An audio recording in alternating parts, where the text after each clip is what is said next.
Welcome to the CanMed Coffee Talk podcast, where we talk with the leading minds in cannabis science, medicine, cultivation, and safety testing. I am your host, Ben Amaralt. I'm the Senior Marketing Manager at Medicinal Genomics and proud member of the team that puts on the CanMed Summit. Okay, a few updates to share. First, registration for the CanMed 25 Innovation and Investment Summit is now live. Check out canmedevents.com to see details about next year's event and the new location at the Wyndham Resort in Rio Grande, Puerto Rico.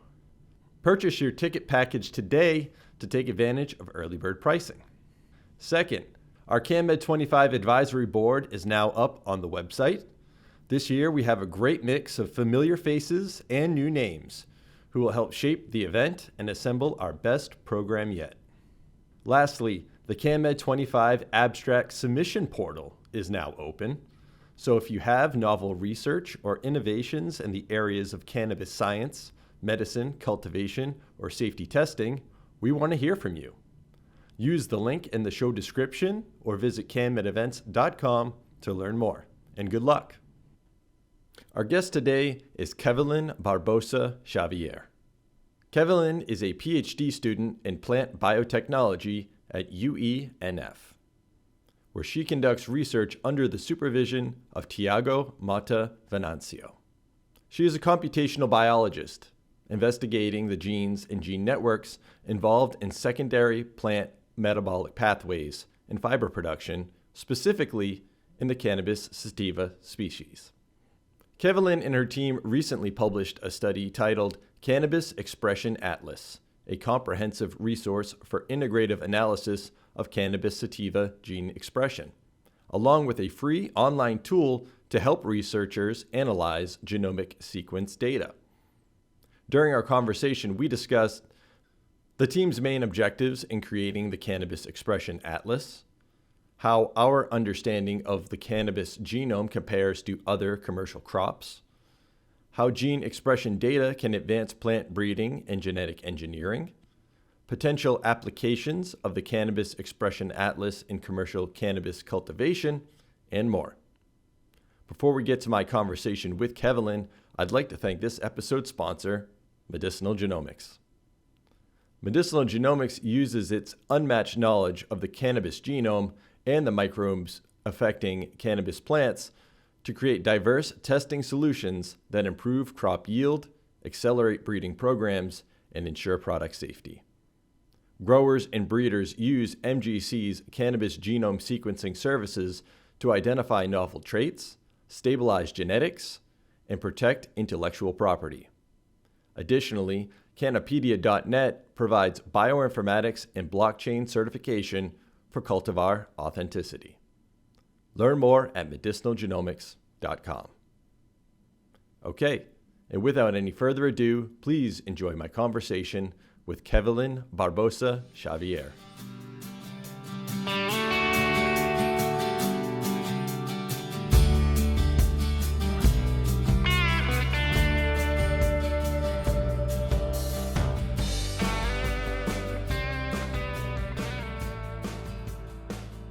Good morning, Kevelin. Thank you so much for joining us on the podcast. Good morning. Thank you for having me here. I am excited to be here. Excellent. Yeah, and I'm excited to talk with you today about a new resource that your team has put together to advance cannabis genomics research. And it was in a new study called Cannabis Expression Atlas, a comprehensive resource for integrative analysis of cannabis sativa gene expression. It's an effort and it's research that's near and dear to our hearts here at Medicinal Genomics. So I'm definitely excited to talk with you about it. Me too. So I think to start, it would be great if you could tell us what inspired you to undertake this study of cannabis and focus on developing a gene expression database. Okay. Well, I would say that the recent changes in the regulation of cannabis use and cultivation around the world have opened up opportunities to research with these species to be conducted more broadly. So this has led to a rapid increase in the amount of information available about cannabis. So including RNA sequence data. And however, these data are often in the raw form, meaning that while the RNA sequence files are available in public databases, for example, without proper filtering and analysis, they aren't very informative. So, and additional to this, not all of this data are linked to published scientific studies. So this is where the idea of the Cannabis Expression Atlas came in. The goal was to create a database that translates the RNA-seq data, so to speak, transforming raw sequence information into easy to use and refined data to anyone interested in it. Great. So you're translating that data to make it more useful. Yeah. Excellent. So one thing I noticed when I was reading through the abstract in the paper is that you chose to use the Jamaican lion reference, which again, near and dear to our heart at Medicinal Genomics. Our team is the one who put that together. So how does that reference benefit the study? During my initial research, I realized that there was no consensus about which reference genome to use in cannabis research. So this made me want to look further to available genomes for this species to choose the most suitable one for use in our study. So I found that most of other genomes came from female plants and were from type 1 or 3 chemotypes. And that's when the Jamaican lion genome caught my attention, because first it's a type 2 variety, so which means that has both THCAS and CBDAS genes active. And additionally, both male and female plants were sequenced. And the researchers from the Medicinal Genomics had identified a region corresponding to the Y chromosome. And this is a key feature compared to other available genomes, because as I mentioned, are all from female plants. So using this genome as reference allow us to enrich our database and identify expression patterns for Y chromosomes genes, for example, which can be very useful for helping researchers to better understand sex differentiation in cannabis, for example. Excellent. So the Jamaican lion genome, it covers more ground because it has the THCA, the CBD, and the Y chromosome. So that's great. Yes, it's more complete. Excellent. So what were your main objectives in creating the Cannabis Expression Atlas, and how does this work address gaps in existing cannabis research? Well, initially, creating the Cannabis Expression Atlas was not our main goal. When I began my research with cannabis, I needed this RNA sequence data, primarily to explore gene expression profiles related to specific traits of the species that we are working. But so my initial plan was simply to build an internal database for this purpose. But as we collected and processed the data, we realized how slow and laborsome and computationally demanding this process was. And so that's when we thought about making the process expression data available to other researchers, because not all labs have the staff or the computational research for this level of processing. So we tried to develop a tool that would be useful not only for researchers waiting to download and use expression data in other types of analysis, but also for those just seeking more information on a specific gene, for example, and without needing to download everything, download all the data.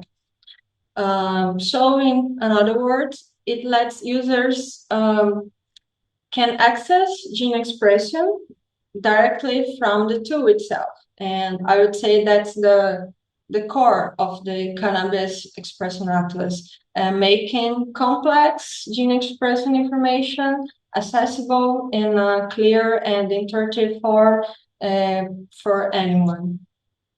Excellent. So, kind of taking a step back and just talking about cannabis genome research in general, how does our understanding, our collective understanding of the cannabis genome compare to other commercial crops? Well, I think that our understanding of the cannabis genome is advancing quite rapidly. For other species, knowledge was developed gradually as new technologies were created.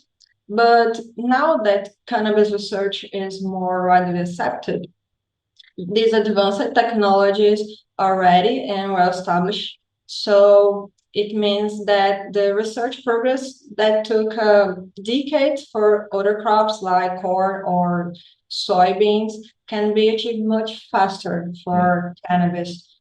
That said, there is still a lot to uncover about this species, but I believe that in just a few years, we will reach a level of understanding comparable to what we currently have for major commercial crops. So I think that.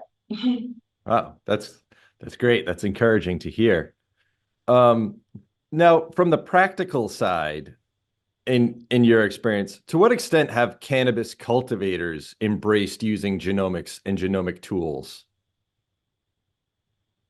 Well, I think that it depends on whether we are talking about small cultivators or big farms.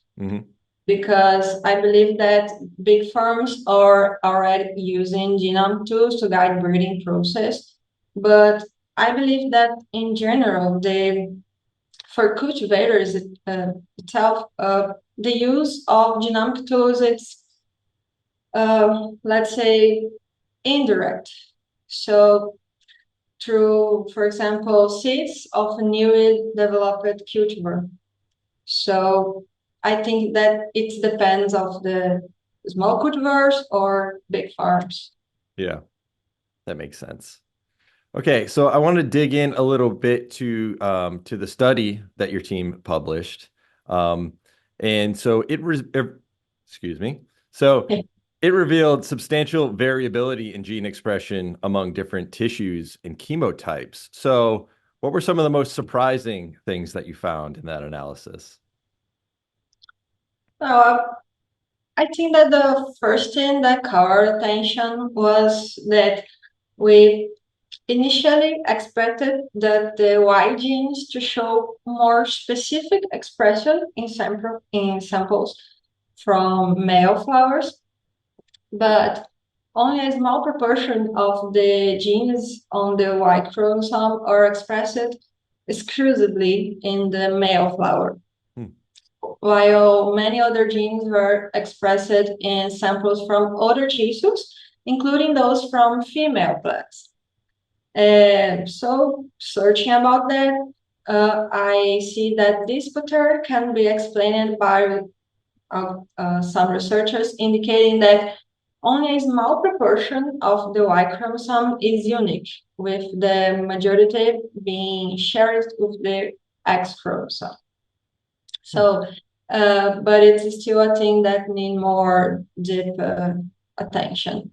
Another notable finding was the clustering of the trichome samples, because as you know, trichomes are where the synthesis and storage of the medicinal compounds are in the plant. And we observed that the trichome samples showed very similar expression profiles regardless of chemotype, indicating that it's likely that only a small number of genes that differentiate these chemotypes. But again, it's something that need more deeper interpretations. Wow, that's surprising. So you're saying parts of the Y chromosome can actually be found in female plants? Yeah, genes provenance from the Y region also have expression in other tissues, including in female tissues, in the case flowers. Interesting. Very interesting. So could you discuss the significance of these and other findings for cannabis plant biology and, practical applications? Yes, I would say that understanding our subject of study, in this case, the cannabis, is the most crucial step to cultivating and utilizing this plant as efficiently as possible. And with that in mind, I believe that our tool will significantly aid in generating knowledge about the plant in a broad sense, because it can be useful to those focused on industrial properties as well as those interested in the medicinal attributes. And by providing clear and accessible gene expression data, we believe that we are helping to pave the way for better informed research and applications in this area. Excellent. And more specifically, how might this gene expression information support advancements in areas like plant breeding or genetic engineering?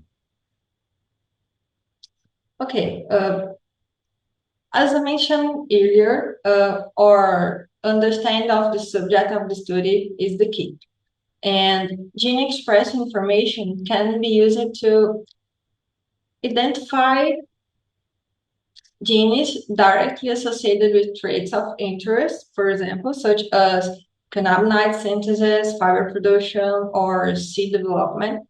So knowing which genes are involved and how their expression profiles influence these traits is crucial for making decisions about genetic modification. For example, it could help in modifying a variety by adding or silencing genes to control the presence or the intensity of the certain traits. So a practical application might be ensuring that hemp varieties, like chemotype 3, for example, don't produce any THC if it was the interest. Excellent. Excellent. All right. So getting into more specifically the Cannabis Expression Atlas, could you walk us through some of the main features of the tool and what types of users do you envision benefiting from it? Certainly.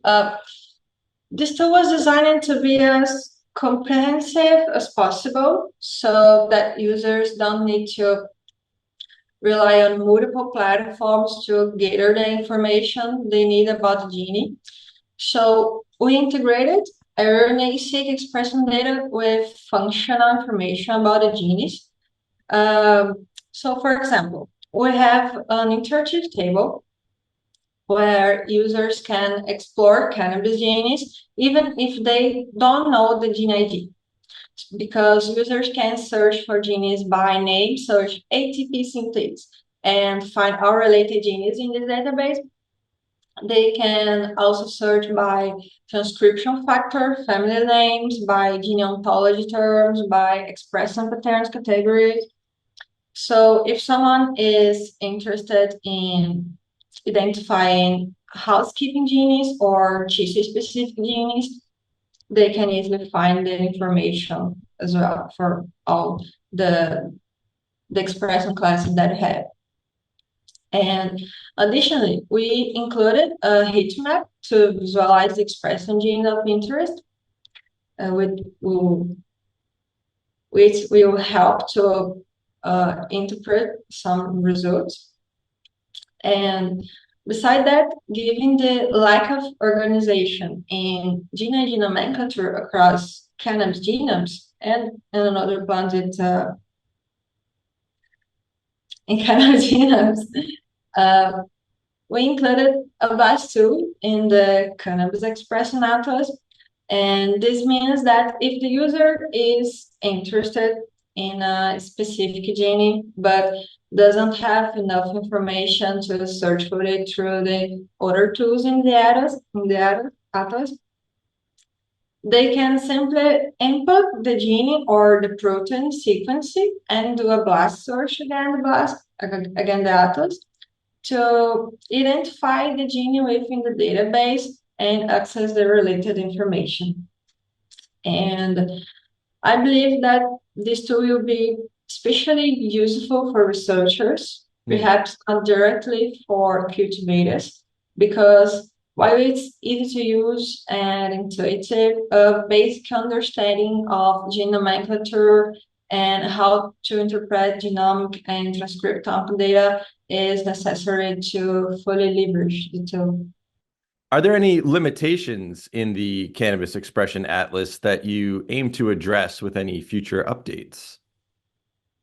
Well, in the future, we plan to make some visual and navigation improvements to the tool, such as enhancing the mobile version and making the interactions between different pages and internal tools more seamless. And another feature we didn't include in this version, but plan to implement in the future, is the ability to search for information based on cultivar names, because I believe this could be useful for some users who are more focused on specific varieties. And we are also open to suggestions. Excellent. Okay, and wrapping up, how do you foresee this database influencing global cannabis research?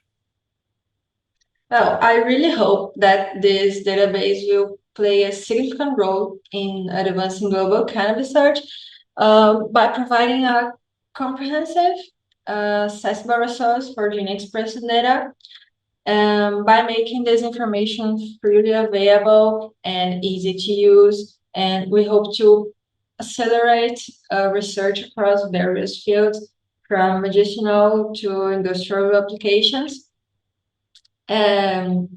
Because this database can serve as because I believe that this database can serve as a foundation for new studies, enabling researchers to quickly access and analyze data without need for extensive pre-processing. So in the end of the day, this tool will help unify and streamline the global research effort, leading to a more efficient and collaborative approach to understanding cannabis biology. Yeah, that's excellent. And again, that very well aligns with our company and our ethos of trying to put as much data public and easily accessible to enhance the understanding for everyone. So that's great. That's great to hear.